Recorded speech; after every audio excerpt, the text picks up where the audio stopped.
سلست خزارب كله بزعباز نجرزي هاريك قدوس باولوس موسى أب كل بيت إجزابير كميز بلا أجل قال خمس نبرة خزارب كله كمزيل له إبراهيم مراف سلسته موسى يبل أب كل بيت إجزابير أمون أجل قال نبرة بزعبا أملاخ أفتزمت جزيه كوبلو زلو ودما مسكري موسى أب كل بيت إجزابير انتي نبرة أمون باريا نبرة نبيت كريستيان أمونات أجلجلتي الليوا كهنت أمون كونكات أجلجلوتي نايمشوت أول كان ناينوجو أول كان نايمشوت نونو تبلو يكونه كل نجار متشوت أبزخونه له عفل بخانة في حقات صب كله مكراب زبز حلوها مجارج عاصي خات حب أقول يكونه كهنت نايجزع رئيس خازنان كبرن تعبي يقول يكونه رئيسها قبيركا ود እግዚአብሔር حف بالكاب لعل حزب تريلو አገልግሎቲ كهنت በአገልግሎትካ በህይወትካ በሁሉ እንትናኻ ንህዝብ አርአያ ሆንካ ተወፊኻ ተገልግሎሉ እሙን አገልጋል ሆንካ ትማላለሶሊ ሙሴ አብ ኩላ ቤት እግዚአብሔር እንታይ ነበረ እሙን አገልጋል ነበረ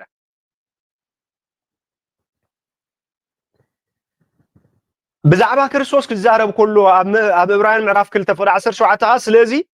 ون يبر روحون امونن ناملاخ زغلغل ليقا كهنات من انت تخون نحاتيات حزبون سريت من انت تخون نتو محواتو بكل مسلم تغبو يبر روحون امونن سلازي اب كهنت ثلاثه عبيت مسرتاو ነገር يدل مالتي ቁጥር 1 امون مخان ሳልሳይ روح مخان رابعاي تجوه مخان سالساي تجوه مخان كدوغمي قداماي امون مخان يدلي كالاي روح مخان يدلي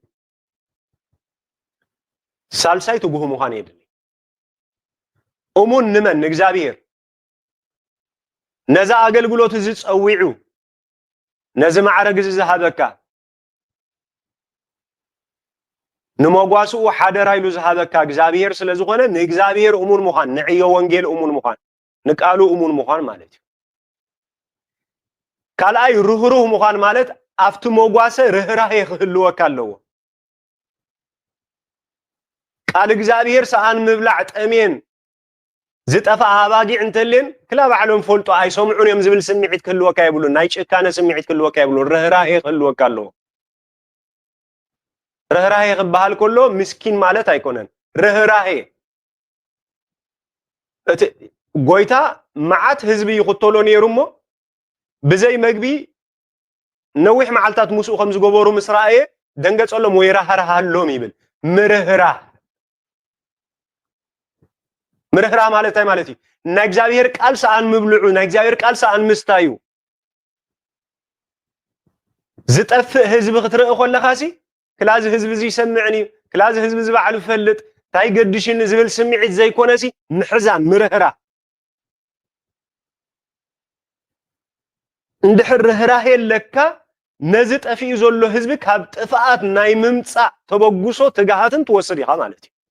چكان تخون كرهراهي تزيبل كاخن بعلو فلت الكا خوفت بال مالتي كريستوس امونن روحروهن نيو سلازي بزوح حزبي مسرائيه اتاخلو بزوح يلو تمعايي تغنا وحداتيوم سلازي نتو غويتا اخلي نوخلو زخونو عييت من تخلو خلوم لمونو يلو تاخلو بزوحي تموغاسو بزوحي تهزب بزوحي نازي حزب زخون اغلغلت እግዚአብሔር من انت ختس نازي حزب زخونو كهنات نا እግዚአብሔር ቃል እንዳመሃሩ نا መንግስት አምላክ زمرحنا منجست أملاخ بقال እግዚአብሔር زمرحو كهنات من انت ختس لمن ونمن نتو قويتا أخلي نتو قويتا مؤمنا سلازي رهراهي يدل مالتي أبكهنج كان يسرحني نحيت عمني يسرحني رهراهي يدل لي تقلقلو حزب مرهرا أي سمع النعوي ملكت እዝኑ ጽሚሙ ንዑይ ምልከት ንሱ ከምኡ ገይሩ ናይቲ ህዝቢ ግብረ መልስ ርኢኻ ናይቲ ህዝቢ ንቃል እግዚአብሔር ሕቁ መሃብ ናይቲ ህዝቢ ንቃል እግዚአብሔር እዝኑ ምዕጻው ናይቲ ህዝቢ ንቤት እግዚአብሔር ምንዓቅ ርኢኻ ኖ እዚ ህዝቢ ባዕሉ ፈልጥ ክትብል የብልካ ርህራሄ ይኽልወካ ኣሎ እዚ ህዝቢ ሳን ምፍላጡ ይኸም ዝኮይኑ ሳን ቃል እግዚአብሔር ምፍላጡ ይኸም ዝኮይኑ ስለዚህ ይስማዕ አይስማዕ ብዘይገድስ ናትካ ግደ እንታዩ ነቲ ጠፊኡ ዘሎ ህዝቢ በቃል እግዚአብሔር ጌርካ ናብ ደንብኡ ናብ ቤተ ክርስቲያኑ እንታይ ምግባር መምላስ ማለት እዩ ዋና ነገር እዚ ስለዚህ እሙንነት የድሊ ካልአይ ርህራሄ የድሊ ሳልሳይ ትግሃት የድሊ ነታ አምላኽ ዝሃበኒ ዕዮ ሒዘዮ ሓንቲ ለይትውን ክድቅስ የብለይን ነታ አምላኽ ዝሃበኒ ሓደራ ሒዘዮ አባኺነዮ ሓንቲ ለይትውን ክድቅስ የብለይን ኩሉ ግዜ ከዓየሉለኒ ኩሉ ግዜ ከገልግለሉለኒ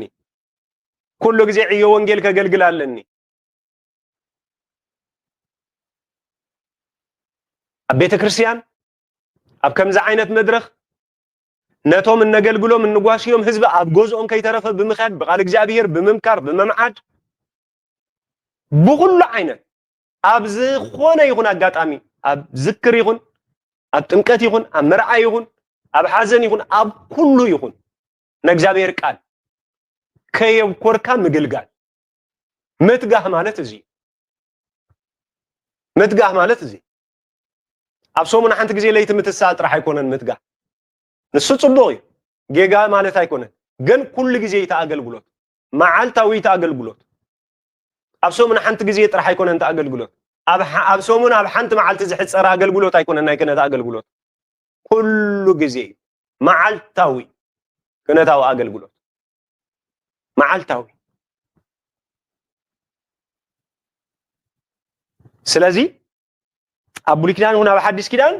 ብእሙንነት ተገልግሎ አገልግሎት እዩ ብእሙንነት ተገልግሎ አገልግሎት ክነት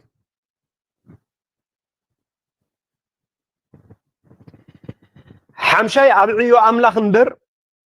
ኣብ ርእስኻ ተወኪልካ ተገልግሎ አገልግሎት አይኮነን ሓምሻይ ኣብ ዕዮና ወይ ኣብ ዕዮ ካህናት ወይ ኣብ ዕዮኻ ንአምላኽ እምበር ንርእስኻ እተኽብረሉ አገልግሎት አይኮነን አገልግሎት ክነት ህይወት ቅዱሳን ሐዋርያት ክንርኢ ንኽእል ኢና ብጣዕሚ ዝደንቕ ንኹሉና ኣርአያ ዝኸውን ህይወት እዩ ዘለዎም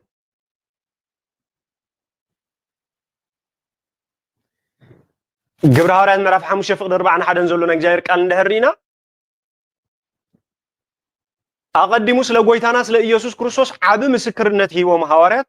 ብምስክርነቶም ምኽንያት ተገሪፎም ካብቲ መጋባእያ ምስ ወፁ ክወፁ ከለዉ እንዳተሓጎሱ ደስ ኢልዎም ወፁ ምእንቲ ስሙ መከራ ንምቕባል እንታይ ዘርኤና ርእሶም አዋሪዶም በታ አገልግሎቶም ግን ኣብ ማእኸል ጉባኤ ናይ አይሁድ ኣብ ማእኸል ባይቶ ናይ አይሁድ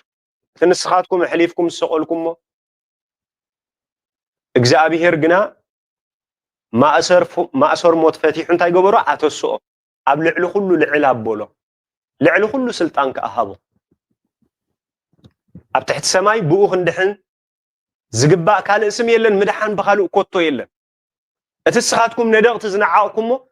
አምላኽ ግና እምነ ማእዝን ገይሩ እንታይ ገይርዎ አኽቢርዎ ኢሎም ስም ጎይታ ሓፍ ኣቢሎም ስም ክርስቶስ ኣብ ማእኸል ማሕበር አይሁድ ሓፍ ኣቢሎም ኣብ ማሕበርቶም ዝሰቆልዎ ሓፍ ኣቢሎም ኣኽቢሮም ንሶም ከ ምእንቲ ትስምቲ ተዋሪዶም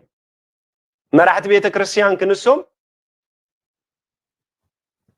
ዝባውንቶም በሓለንጊ ኣብ ማእኸል እቲ ማሕበር ኣብ ማእኸል እቲ ህዝቢ ተገሪፎም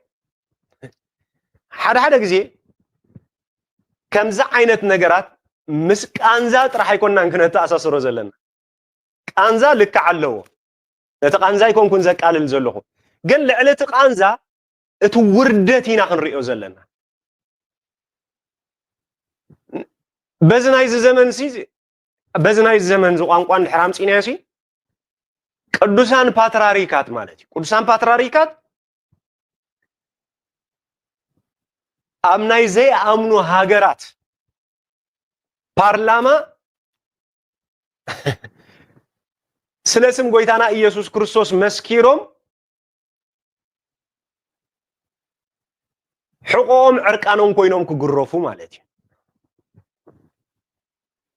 ምክንያቱ ቅዱስ ጴጥሮስ ሊቀ ሐዋርያት ፓትርያርክ ናይ ምልእቲ ቤተ ክርስቲያን ፓትርያርክ ናይ ሓንቲ ሃገር እውን አይኮነን ግን እቲ ውርደትቲ ንዓኣቶም ክብሮም ይነሩ ስለዚ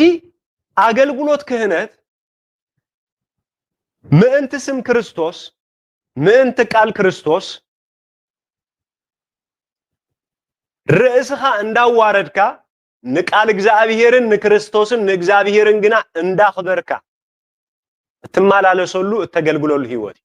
ተዛዋር መንገዲ ርእስኻ ተኽብረሉ አገልግሎት ዘይኮነሲ ስም እግዚአብሔር ተኽብረሉ እንታይ አገልግሎት ስም እግዚአብሔር ኣብ ማሕበር ስም እግዚአብሔር ኣብ ኩሉ እተኽብረሉ እንታይ አገልግሎት